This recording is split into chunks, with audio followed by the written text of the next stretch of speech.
All right, folks, ladies and gentlemen, I welcome Timothy Chooi. Timothy, thanks so much for joining me on the Violin Podcast. Really appreciate it.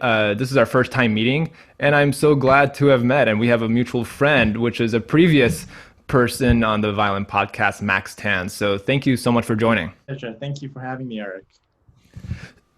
Timothy, there are a lot of things on my mind that I'd love to ask you, and I'm sure that the audience is very curious on what to ask you. But first of all, let's get to know you. Where are you from? Where are you currently based at the moment? And how'd you get started with the violin? Yeah. So I was born in Victoria, British Columbia, in Canada. Born and raised there. And then I moved to Philadelphia when I was about 16. I moved to Philadelphia because I went to school here at the Curtis Institute of Music. And then for the past 10 years, I've been living between Philadelphia and New York because I was completing my master's degree at the Juilliard School with Catherine Chooi. And now I'm an artist diploma student there as well. And I still have my family living here. That's excellent. Yeah. So you're currently based in Philadelphia right now, and you commute back and forth while you're in school? Did, especially for my first year at my master's degree. And then after that, I got a place and then started just going back and forth. It's not so far away. Yeah, I can. Yeah, I can. I bet that's very exhausting going back and forth. But Philly and New York are not so not so far away, thankfully. So Timothy, right now, I just like to pick your mind a little bit. And you have a lot of competition experience. You have a lot of performance experience that I'm sure that everyone listening in are familiar with. So I would definitely like to talk about your time in the Queen Elizabeth competition and what the process was like from the moment you made the decision to compete in Queen Elizabeth to the moment you're in the finals competing where you got second place. I know that Max Tan touched a little bit on it when he was talking about his time in Menuhin a few years back, and I encourage all of my listeners to check out Max Tan's interview. So yeah, can you share your thoughts on that? I applied for the Queen Elizabeth competition in December, but I had made the decision to apply about a year before. So I remember it was one of my last lessons with my teacher before the end of the semester of my first year of my master's degree. And I remember I just came into my lesson and saying, Miss Cho, I would like to think about doing some competitions, especially next year, because there are so many of them happening. In August, there was the Shanghai Isaac Stern competition. In September, there was Indianapolis. October, there was Hanover Joachim competition. Then there was Long Thibaut. And then there was another one, something else in that first half. And in the second half, it was like Queen Elizabeth, Tchaikovsky, Montreal, Michael Hill, and another one. I forget which one. Yeah, So, yeah, so back to back to back. Quite a list. literally like two big chunks. And Ms. Joe, my teacher, was like, Timmy, I was thinking about that since the past couple of months. I thought there was a really good time for you to do and prepare for some competitions. So I talked through with her and she's like, why don't we choose one competition that you really want to do? And for me, I told her I really want to do Queen Elizabeth because I think that is, for me, the biggest violin competition out there. It seems the most glamorous. It seems the most fair.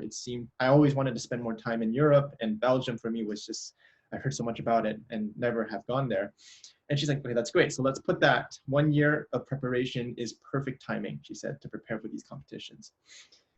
But then she said, let's choose another one as well. Let's not put all our eggs in one basket. So I said, okay. And she said, so what's the other one? Let's choose one in the first half. So within 6 months or 7 months. And I said, maybe Indianapolis or maybe Hanover Joachim competition. And then she's like, why don't you think about it? So I thought about it. And for me, Indianapolis is a big competition. My brother competed in it and did very well in it before in the past. But I looked at the timing and it was right after the summer break and literally was 1 week away from the start of the new semester until the competition. And I just thought that was a little bit risky because I felt like I needed to play through my repertoire in studio class or for my teacher before competing.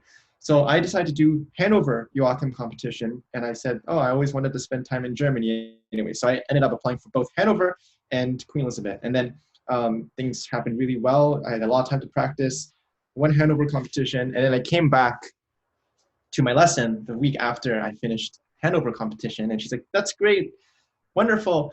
And she's, do you still want to do Queen Elizabeth at this point?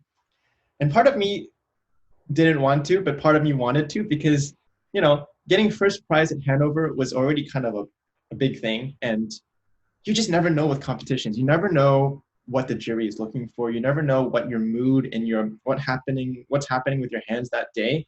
And it's easy. You could be knocked out by the first round. And she said that, like maybe even like fourth or fifth prize at Queen Elizabeth wouldn't help you if you had won first prize at Hanover. And so we said, okay, let's just think about it. So I talked over it with my mom, and I talked over it with myself. And I decided, if it's any competition that I wasn't going to advance in, at least it was the Queen Elizabeth. So I went forwards and applied for it. And I remember coming out of winning first prize at Hanover, there was a lot of concert debuts that came right after. So I was trying to think about juggling, learning all the repertoire for Queen Elizabeth, and also doing all these debut concerts that were coming right after that other competition. And then I remember just preparing for that. It was very stressful, but I learned how to really divide my time, and I was still my master's, so I still had a lot of classes to do. And now, as I'm saying this out loud, now I'm like, I was a little crazy, but I did it through a very strategic process. So I remember in the winter break, I just really practiced my butt off. I learned all the new things that were required for Queen Elizabeth, and I chose repertoire that I felt truly comfortable with. Maybe I did one that I wasn't so comfortable with, but the majority of the pieces that I chose was not about programming, to be honest. It was more about what I felt that I could show best. And so then it was a couple months before Queen Elizabeth, and I got the commission piece, and I said, this is everything that I was fearing, basically. It was basically in an atonal piece with piano. Every bar changed. It was 7/4, then it was 5/4, then it was like 5/18. It was a disaster. And then I learned it, and I don't have perfect pitch. So for me, it was very difficult to learn these very rapid scales and everything. And I'm not such a good sight reader as well. So I felt very handicapped. I was very stressed out. And so I was like, maybe I chose the wrong decision to do this competition. Like, why am I doing this? Should I cancel? But I went with it. And then once I went into Belgium and was preparing for the competition, it was weirdly peaceful. I say weirdly because if I compare it to Hanover competition and other competitions that I've done in the past, there was a lot of time in between the first round to the second round, to the second half of the second round, to the third round. I remember I got there and I picked and drew number 54. So that meant there were 54 other people that had to go before me. And I think I was on the 6th day or something of the competition, but I had gone there 3 days earlier. So I had 9 days to prepare mentally for it. And that was a challenge because for me, sometimes you just want to get over with it because like every day you're like, I should work even harder. So first round for me was the most difficult by far because it touched the most essential types of repertoire, Bach, Beethoven, and Paganini. For me, those are the most naked rounds, I would say. Second round was a combination of a recital round with a commission piece and a Mozart violin concerto.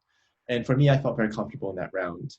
And then the last final round after going into the chapelle, which is this chapel, Queen Elizabeth has this tradition of putting their finalists into a secluded space to learn a new concerto in the span of 7 days so that we can play it with no references to anybody else.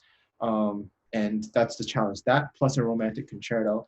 And it was stressful, but I felt like everybody was going through the same thing. And it was really quite an interesting experience. Did you have any prior experience doing competitions before your studies at Curtis and Juilliard? Can you touch base on doing competitions as you were growing up? Yeah, I did a few competitions while I was at Curtis. And even before that, I did a few competitions in my hometown, but they were all very small. They were all local competitions, provincial ones. But when I came to Curtis, I did, I think, 3 competitions. I did Menuhin competition. That's why I met Max, the Menuhin competition in Austin. Then I did one in New Zealand, the Michael Hill competition, which I got 3rd prize. And then I did also, actually the very first one I did was the Montreal Symphony Standard Life competition. Now it's called Manulife, and it's a national competition. But that was really the first experience, and it was a great experience. I won that one. But other than that, I kind of separated into 2 chunks. I would say it was near the beginning of my time at Curtis. Then it was a big chunk where I didn't do any competitions. And then at Juilliard, my last year, I did a lot of competition. I did 3, and they all turned out very good. So it turns out you actually had a lot to juggle with because you're dealing with school. In addition to that, you're working for these competitions. How was that? How was it like with the balance? I'm sure the balance was really difficult to manage. It was really difficult to manage. Not only was I doing my master's in competitions, but I was still commuting between Philadelphia and New York, which added to a lot of time. How did I do it? I don't know. For me, I'm a type of person that if I'm given a lot of things, I tend to be more efficient. Like right now, I'm withering to even make coffee in the morning. I'm crawling out of my bed and trying to make coffee. But when given a lot of tasks to do, I feel very motivated to keep going on and on and on.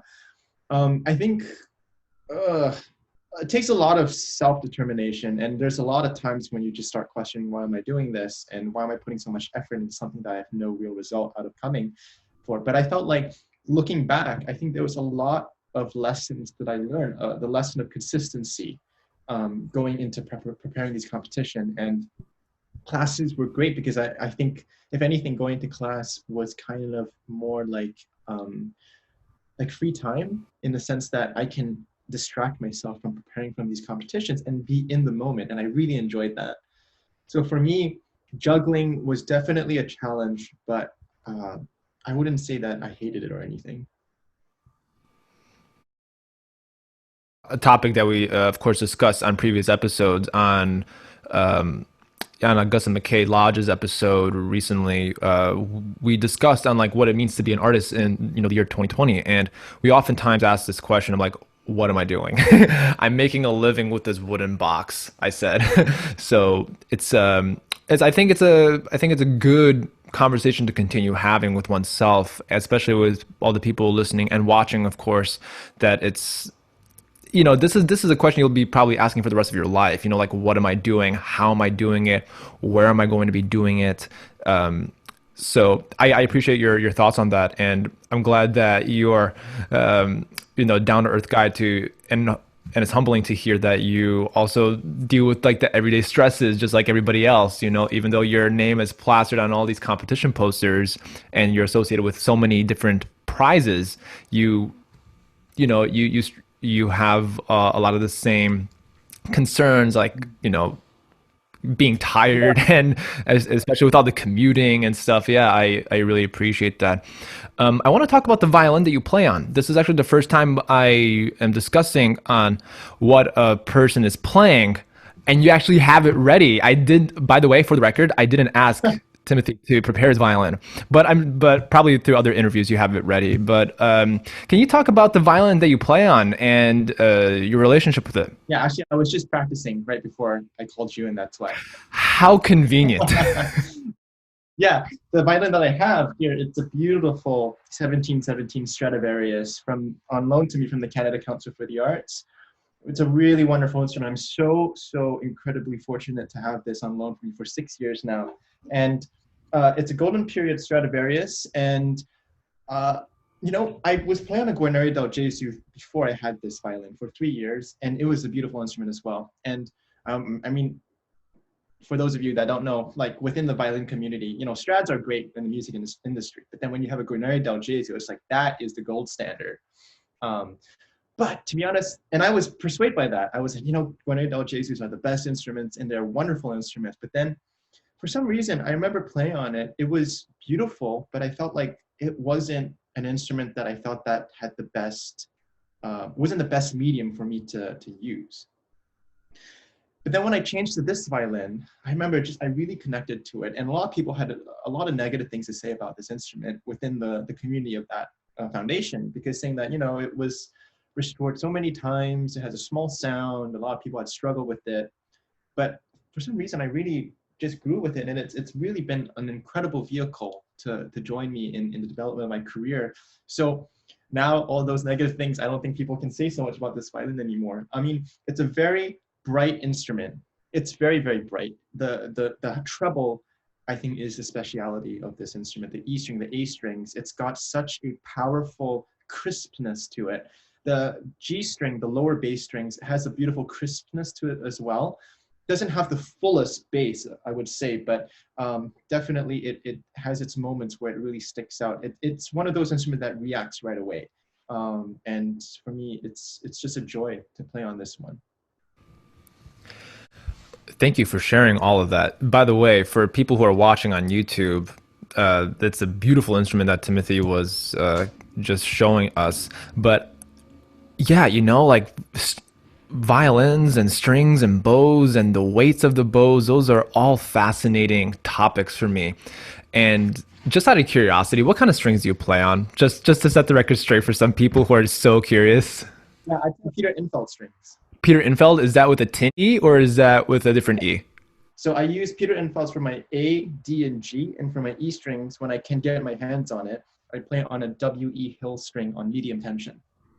Tension, interesting. Okay, so can you talk about why violinists do that in choosing a different set for A, D, and G and having a different sort of E string? I mean, I do exactly what you do. I do A, D, G on a different set, and then I do an E with a completely different brand. So yeah, can you share your thoughts on that? Absolutely. I mean, I don't know why I ended up changing. I just remember that the E string on what Peter Infeld gave me for this particular violin just didn't suit it. It was too shrill. It squeaked all the time.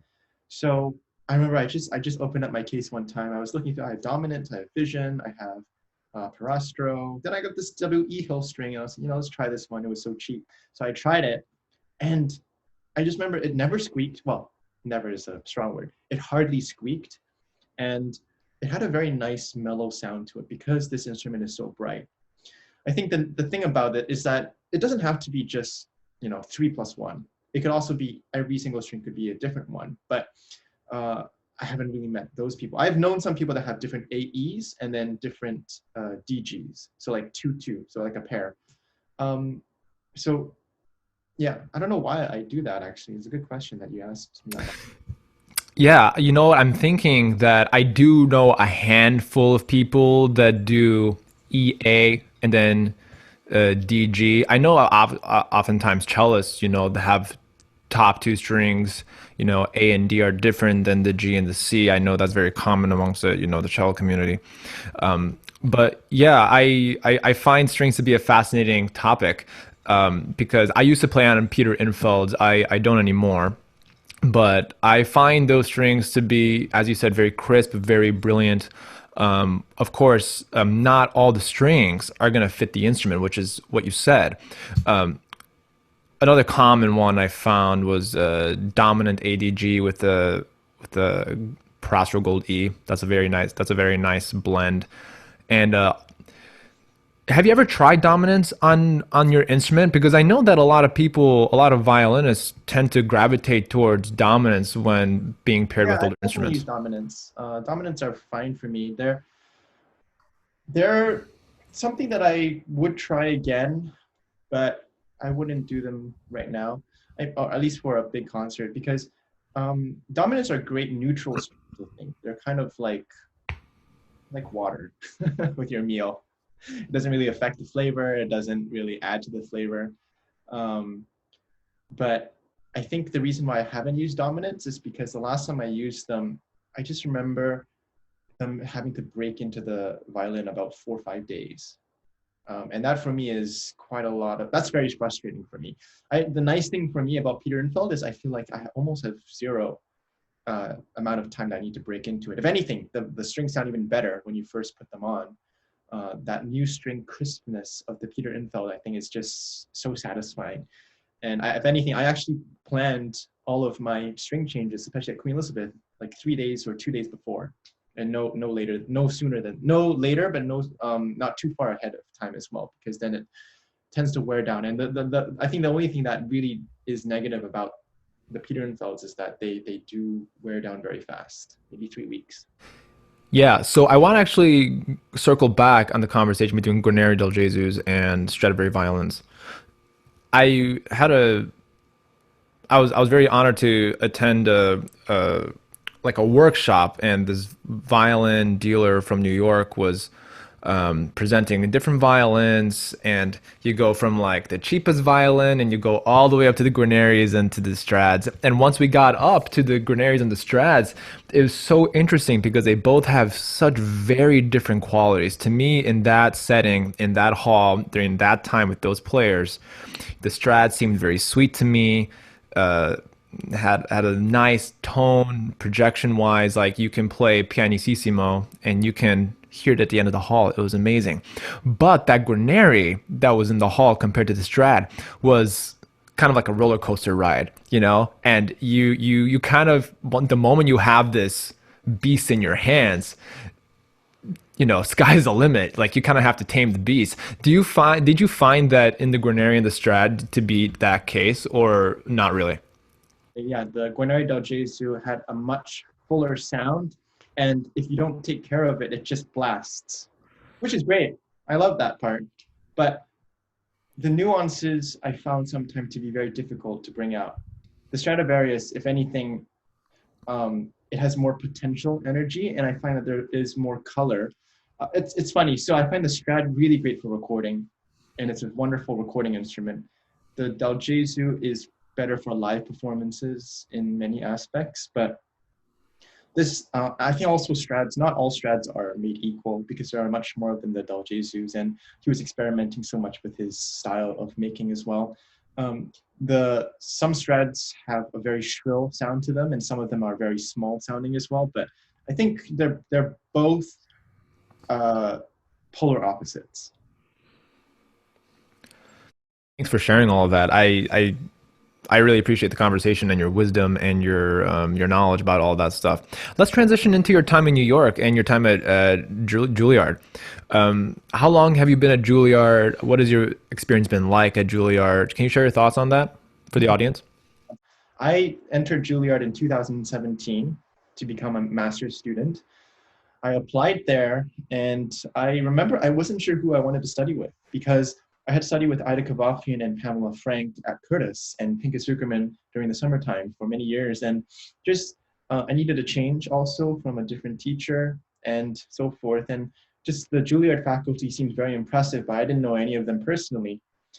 So I actually reached out to Max and I asked them, I said, hey, do you have any recommendations for teachers? And he told me about Miss Catherine Chooi that he's been studying with when he was younger. So I looked up her biography, and that was the first thing that I did. And I was like, oh, you know. And it's funny enough, she actually did three competitions in the past. It was Montreal, which I did, Hanover, and Queen Elizabeth. So exactly the same competitions that I did with her.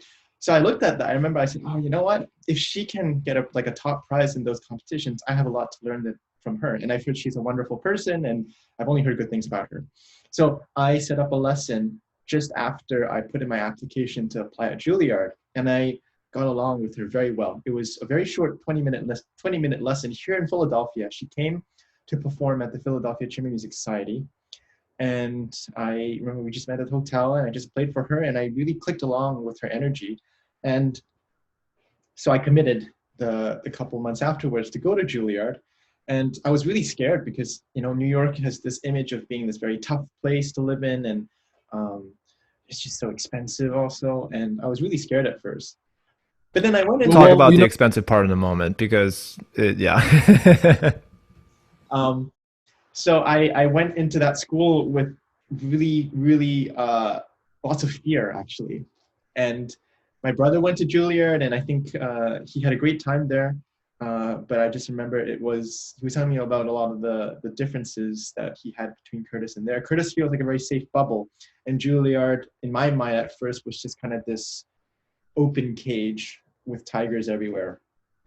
I went in and I loved it, to be honest. My years at Juilliard has been amazing. The administration team, the teachers, the support that you can actually reach out to, and the opportunities are really, I think, unparalleled with many other schools out there. And just the fact of it being in New York City, even though New York City does seem very much like an alpha city, it's a very intimidating place to be in sometimes because you feel like you can be lower than a lot of people, and a lot of people are doing so well um, I felt like uh, the nice thing is that people are willing to be reached out to. So I could reach out to some of met some mentors that I was together with. Just it's such a inspiring place. And now I'm in my artist diploma program, and that gives me a lot of time to actually take in the to take in New York City and Juilliard itself, and not being distracted with a lot of classes for the sake of fulfilling my master's degree.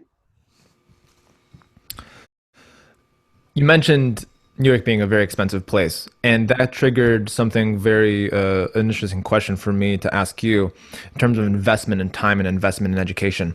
And I was wondering if you can share your thoughts on that. For a lot of us right now, we're stuck at home as of this taping for the COVID-19 pandemic, and I think a lot of students right now have applied to music schools in the fall, not sure what the situation is going to be like, and I'm sure that's the case for you as well. Will we have live performances at these conservatories and musical institutions? Will we have private lessons with their teachers, or will they continue to be a two-dimensional experience where we look at a screen and they offer us lessons? I'm curious to know what your thoughts are in terms of investing in your education and your time and your energy in this really unique time that we're in. Mm-hmm. I think it's a very confusing time for everybody in the industry, not just students, but I don't think schools even know what's happening at this rate.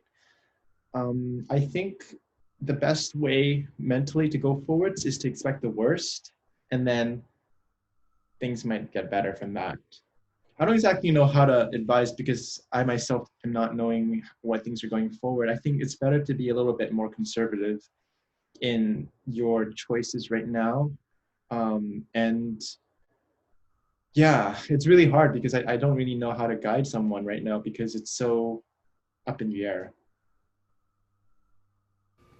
And your honesty, because I too find that a lot of my colleagues are getting into these conservatories, into these schools, but I'm like thinking in the back of my head, what if they decided to take a gap year instead? you know, or to, take that gap year and invest in something like outside of music, or, you know what I mean? Like it's just to provide options that not everyone has to go straight into music school during this time. And I think that's okay. I think that's kind of the elephant in the room. Should I go to school in the fall? If it works for your situation, I think that, by all means, go and do that. If it's local, or if it's something like a program that is your dream school, then by all means do it. But I think that you have more options than you think for anyone who's watching and for someone who's listening. So thank you for sharing your thoughts on that. I do want to go back to, you mentioned a lot of famous teachers. You've mentioned Pamela Frank, Ida Kavafian, Pinka Zuckerman, and Miss Catherine Chooi, which I hope one day, if you're listening to the podcast, all those teachers, I get to interview you. I was wondering if you can chime some light on the bond between a student and a mentor, and a student and a teacher, because a lot of what you were describing with competition preparation, I think, goes beyond what a typical teacher would advise you to do. Can you share your thoughts on that? Definitely. I think that the relationship between a teacher or a mentor and their student slash mentee is at the core of a successful musical career and growth. I think I say that because I think we're in a different time than where even our teachers were in before. Some teachers I know are very clear cut and dry. It's like, we're here to teach you how to play a certain thing, how to learn a certain technique, and that's all you're going to get out of me. But I think there is a different dimension now, and to share the experience and guidances of what career steps to take next is very important for a teacher to have now as well. I would say all of my teachers in the past have given me advice on how to take what steps, whether that be anything from how to talk to a presenter, how to propose to the dean for an extension of something, or and so forth. And I think those are very important life skills, because especially today, it takes so much more than just playing well to become a successful artist. And I think that's not just in our industry, that's with any industry. I mean, we've turned ourselves into a very personality-based world in terms of how we become very successful in our careers. And that is a skill that is just as important, I think, to be able to talk to people, to be able to present ideas in a way that inspires people to feel the same way as you do about a certain project. And that thing has to be learned from teachers or from your mentors because they have gone through that themselves. And I'm sure they have a lot of experiences that they can share where it didn't go so well and so forth. And I think it's even more important when your parents or people in your family are not musicians because that adds guidances to a very mysterious world, I think. I think the classical music industry is a very mysterious one to most people. You ask just a random person on the street, how does someone get to Carnegie Hall? I mean, yeah, you have to practice, but really, how do you get to Carnegie Hall, right? And even, I mean, to be honest, even within the classical music industry, nobody really knows. We have an idea of what steps you can take, but how do you get to be featured? There are many ways. So that's my relationship. Those are my relationships with my teachers in the past. They've all been mentors on top of being wonderful technicians and helping me to be better at the instrument myself. Wouldn't it be nice if there was an ebook out there that's a guide, step-by-step way to get to Carnegie Hall? I think that would solve a lot of people's problems, you know? Hopefully, maybe, or maybe it'll just be a fluke, that ebook. But I'd like to talk about your musical interests and the kinds of composers that you like to play and some of them that you might not like to play. And can you shed some light on some of the composers or some of the concertos that you've played that you feel really comfortable and intimate with? I am someone that have thought about that a lot. And I can't say that I don't like playing composer until I've actually played a work by them. And that's something that I've really learned the hard way because I remember I was like, oh, I don't like anything by Brahms because it's so, it's so deep and blah, blah, blah. But now when I've learned it, I'm like, oh, I can see another shade of the picture here now. And I love it. I think for me, it's more about the piece that I'm playing rather than the composer at this point, because I think every composer that we hear of has written a masterpiece. And without a doubt, we have to respect that because it has stood the test of time. There are some pieces by even wonderful composers that aren't great. And I think we have to acknowledge that as well because no one's perfect and nobody should be perfect. And that gives you the flexibility to be open with your mind. I'm still a very young a very young stage of my career. So I have to be open into playing whatever pieces is offered to me. Most recently, I played something that was really outside of my comfort zone, and that was both the Schoenberg String Quartet and the Berg Violin Concerto, which actually was programmed for 3 weeks from now, but it's canceled. But I studied it very, very seriously. And, before you told me I had to play it, I would probably never listen to it. But now that I've learned it, it just opened up a whole different part of my mind. And you also start to understand why the piece is being asked to play. It's not so much about like it's a pretty piece or anything, but it has a story that it shares with the listener and a mathematical grammar to it. And I think it's not to say it's lesser music. It's just a different type of music. And within the classical music world, there are so many genres of it.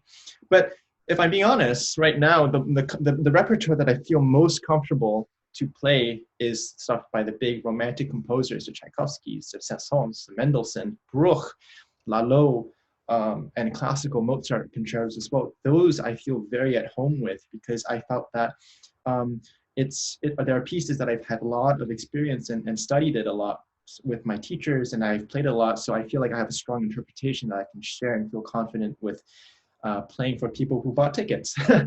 I feel that that's also part of me that I have to fulfill. So short answer, I feel most comfortable with the big sort of violinistic pieces right now. You mentioned Schoenberg, and for someone who is not a classically trained violinist or is not a classical music connoisseur, may not know who Schoenberg is. And to be honest, I have not heard the Schoenberg String Quartet and then the Berg Violin Concerto you mentioned. To be honest, I haven't even heard the Berg Violin Concerto. So that kind of, sparked an interest in asking you on what you do when an unfamiliar work is presented to you. What is the process that you go from beginning to end as to how you prepare a piece like that when you're about to perform with a major orchestra? Can you shed some light on that? That's a great question. I'm not someone that kind of shuns any sort of listening to kind of music. So the first thing I did was I took my phone, typed in Berg Violin Concerto, and listened to the whole recording. I heard 3 or 4 recordings of it because I think that's really a fast way of learning. We have that luxury to be able to hear someone else play it and to observe what it sounds like, because I know a lot of teachers or a lot of people, even my colleagues, are like, it's best never to listen to a recording and just to learn it from scratch. I don't have that ability to make something out of nothing. So I've noticed that out of my weaknesses as well. And what you end up doing is you sometimes learn wrong notes because I don't have perfect pitch, and sometimes you just make errors. And also it just gives you a holistic view because you get to listen to the orchestra, you get to listen to the colors and the textures and the mood. And these people who record these pieces, they have had a lot of studies done. Like they probably practiced this a lot. They played for a lot of people, had shed some light, had experiences. So I think that's the first step that I do, especially even with actually common pieces, like Tchaikovsky. When I first learned it, I listened to a whole bunch of recordings first. So that's the first step that I take. And then I sort of just sort out where the most difficult sections are, or at least it looks where the most difficult sections are. Then I put a star. Then I try to learn it as consistently as I can. And that's sort of the beginning process. And once things are underneath your hands, then I think that's when you can actually start learning the piece. Because before that, you're sorting out the piece, I think. And that is really the most interesting part. It's when you're getting from that level of you can play it through from mostly memorized as a state of your mind, and then getting it into a place where you can actually present it and make a story. And the piece actually should feel quite small. Thank you for sharing all that. Yeah, I appreciate it. I know that for me, what it sounds like is that it's just another form of score studying before you actually learn the piece, right? So you actually, you're listening to the piece just to get a feel for what it is. And I'm sure that for someone like you who sometimes needs to learn repertoire at a very quick pace, sometimes having that in your ear already gives you a good idea on, it kind of cancels out what you don't need to work on. Like, okay, that, scratch that off the list. That's easy to learn. Let me focus on like measure so and so, because those are the most difficult bits or most exposed parts. Can you talk about practice? There's that famous Allen Iverson video for anyone who's a 76ers fans, like, practice, man. Gotta. And for those of you in Europe, Philadelphia 76ers, a basketball team, NBA, and yeah, and you're in Philly right now, Timothy. So talk about practice and what your approach is to practice, how long you practice, Yeah, and so on. so that's a really great topic that I'm constantly trying to think about. I mean, my practice schedule is kind of all over the place, especially the last couple of years. I just felt like I didn't really have a real system. I was just my end goal was to be able to be performing something that I feel that was a concise interpretation. And that goes everything from learning the piece to memorizing it to timing it and so forth. But in terms of actually developing and continue to strengthening your technique and bow technique and your musicality, let's start with technique. I think with technique, it's something that needs to always be challenged, kind of like working out. You can never do the same exercise for too long, because then your body gets used to it, and it starts to forego the challenge of keeping in shape. So for me, right now, what I've been doing is I've been trying to learn a new Paganini caprice every 3 weeks or so. And Paganini caprices are great because they target a certain function or technique in isolation. And that's what it focuses on for basically 3 or 4 minutes, whether that be the first caprice of ricochet and double stops, but also focus on shifting. So you have to really stir out your mind, and it gives you something to work on. And with the overlying question of it still being in tune. With the right hand technique, I think to be honest, with the right hand technique, it's a little bit more complicated than the left hand. Left hand, there's a clear path. You can work on octaves, you can work on strengthening these things. With the right hand, there's so much of a relationship between your ear, your mindset, and also what you've learned before. Because everybody's hand is different to begin with. And some people have long fingers, some people have long arms. I have a very long arm. So for me, when people, you too? Yeah, okay, good. And for some reason, there are certain people that you see play on the internet, even my teacher, Mr. Pinka Zuckerman and Ida, and even Pam, they have very short arms. So for them to have an up-bow staccato that is with a straight bow in the middle looks very comfortable. But for me, because my arm is so long, if I put it in the middle, it doesn't feel like this is the point of balance. So I actually have to like play a bit further down. It's more of okay, I would say with the left hand, it's like baking. You have certain measurements that you can follow. As long as you follow the instructions and do them correctly and practice that, you'll get it right more or less every time. You can measure it.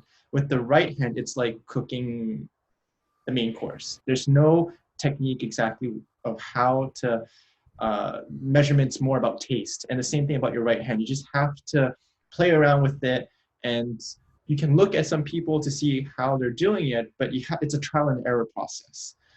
In terms of practicing my musicality, I think that one actually is something I'm still learning about. I think really you have to go to concerts, you have to listen to people play, you have to interact normally as a normal human and function in society, because so much of music is a reflection of your state of mind and your mood and your thought process and your maturity as well. And you need to feel those emotions before you can actually start to share those emotions. And then you start to, then music becomes, I think, something that you want to practice, because then you have three core challenges to have. Yeah, I've been doing a lot of teaching lately within the last year and a half or so, more so than performance, although I try to balance the two out. But what I always tell my students, even my high school students, that, to understand music, you have to understand everything in terms of like the arts, world history, what's going on in this time period, what were the ideas that being thrown around during that time, like in Mozart during the Enlightenment era. What was he thinking about? What was going on in his culture? I think those were a lot. And as a matter of fact, I have a statue of Mozart right over here, little Mozart right there. Yeah, I think that, and Haydn right over here, Mozart and Haydn, the goats of the classical era. And I love Mozart and Haydn, especially the Haydn string quartets. They're really amazing. But on a side note, I kind of want to go off topic from music, and want to just hear how you're doing during this COVID-19 pandemic. And have you developed any hobbies during this time? Have you doing a lot of cooking? You mentioned baking and cooking. Have you doing a little bit more of that lately? Definitely. I've always been a huge chef. And since I was very young, I love that aspect of putting ingredients together and using my instincts to create something. But I wouldn't say I'm doing more, but I wouldn't say that's like something that I've been focusing on. If anything, I've been trying to, I've always loved creating and editing videos, actually, to be honest. And I've been doing a lot of that. And I have these wonderful cameras that I used to be such a nerd about. And now finding the confidence to actually record myself play and record videos and post them on YouTube, I think that for me is really something that I've been interested in, and just learning about frame rates, for example, and editing all that stuff. That takes a lot of time. Now, I mean, I always knew it was very difficult, but now I tip my hat off to video editors, because I mean, that takes a lot of creativity. It's a lot of time, Yeah. especially for someone like you has a very vigorous performance schedule, not just nationally, but internationally around the world. This is something that, these are skills that you're building, right now, that you can take everywhere with you. If you're going to be in a hotel room, you can talk about your, experience or vlog or whatever, and I know that a lot of people are taking advantage during this time. Like for me, my wife and I, we are taking advantage of comparing different migo rangs and pairing them with beers and seeing which beers go well with the migo rangs. So if you have totally off topic in terms of music, but if you have the perfect beer and Migo Rang combination, please leave them down in the comments below, because I'm sure I will do a video. I will do a video of me eating the Migo Rang with this pairing on the Violin Podcast, if you will. And Timothy, you're welcome to join me. This is like a two-way streak. We can get Max Tan on this if we want to. Anyways, yeah. Now, before we get to the Violin Podcast trivia, which is one of my favorite parts of the Violin Podcast, I just want to kind of leave the interview with some thoughts on the state of classical music in the year 2020. Right now, as of course, we're going through some pretty unprecedented times, and a lot of us are questioning what the survival rate of many orchestras are going to be like, and what the performance experience is going to be like after all of this ends. Can you shed some light on what it means to be a violinist and an artist in 2020 for you? Yeah, I ask myself that every morning, to be honest. I really don't know what the answer is about what classical music is going to look like after this goes back to normal. What I can assume at this point is that there will be a lot of changes. I feel like after every single major world event, there's always been a significant change of how things are run. Whether that be booking artists with a shorter amount of time, because sometimes some of my concerts are booked 2 years ahead of time, and that's great because it gives you stability, but also that kind of stunts any kind of spontaneity. Whether that be more chamber concerts, whether that be chamber ensembles, I don't know. But what I know for sure is that with the amount of people being stuck at home and not being able to share the skill set that we have, which is intended for people to get around and to play in a public for, is that we definitely are learning how to utilize online platforms to share our music. And I think that is something that has been very much forgotten about in this industry compared to other music industries, whether that be pop, rap, whatever. I feel like they really were much more progressive in that sense, because generally they have a younger crowd. So generally younger people are willing to, or they just know how to do that. We have an older crowd, and a lot of people don't have phones and so forth. But there is just a certain trend that you see that people will eventually get a phone and so forth. And media online is just going to be so much more important, and figuring out a way of how to have a constructive way of sharing our art without being, just recording online. There must be a format, and I think that's what we're discovering right now. So I think that part is really exciting. That part about how we can not just always be performing concert on stage, but how can we also have a second part of our career? And actually, if anything, that's what talking to my managements and talking to other presenters, that's what they're looking for at this point, is how can we gain an online public so that when concerts come back to life, there is a following still, because that is, no matter what industry you're in the arts, that is first and foremost, is to have a crowd to play for. Yeah, thank you for sharing your thoughts, because I think everybody is a little on edge when it comes to that. I know that on Classic FM that there was a recent article about conductors. I think Sir Simon Rattle was on a Zoom call. I'm sure you probably are familiar with what I'm about to say, but they're talking about the state of classical music for one, but also what it's going to be like financially for a lot of these major orchestral institutions like the London Symphony. And I think that a lot of people are, frightened and scared because they've never experienced anything like this before, right? But I think it's becoming clear, as you said, that the more we're isolated, the more our lives are becoming more virtual and more online.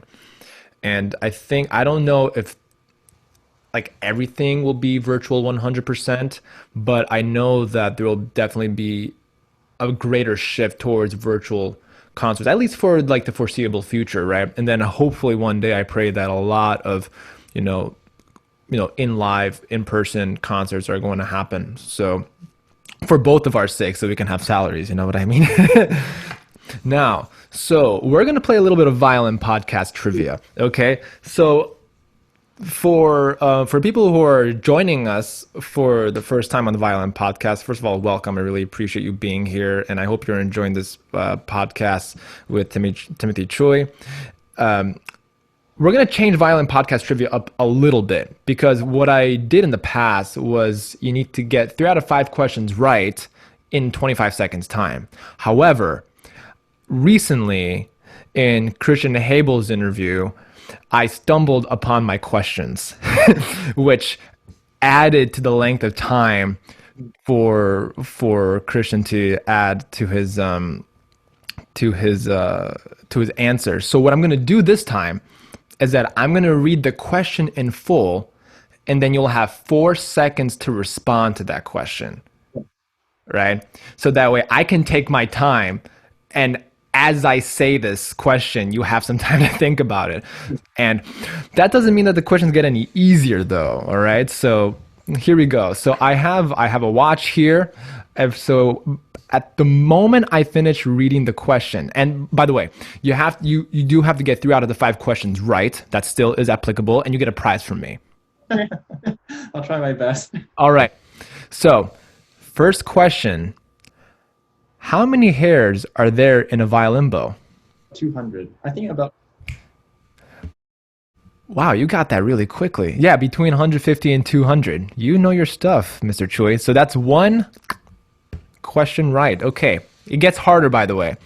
So number 2, what is the name of a violin made by this 18th century Cremonese violin maker that is in like new condition? No. What is that? The sad music right over here. And the answer is the Messiah. I don't know that one. The Stradivari Messiah. You don't know about the Messiah? I don't know that one. I don't know actually. I can't think of too many strats that I've actually memorized. Like around, they're actually around 600 Strads in the world as currently, but Stradivari made close over 1,500, but 600 only remain to this day, at least for now, at least. Good. Third question. This is a fun one. In hours, the unit of measurement is in hours. What is the world record for the longest violin marathon ran by an individual?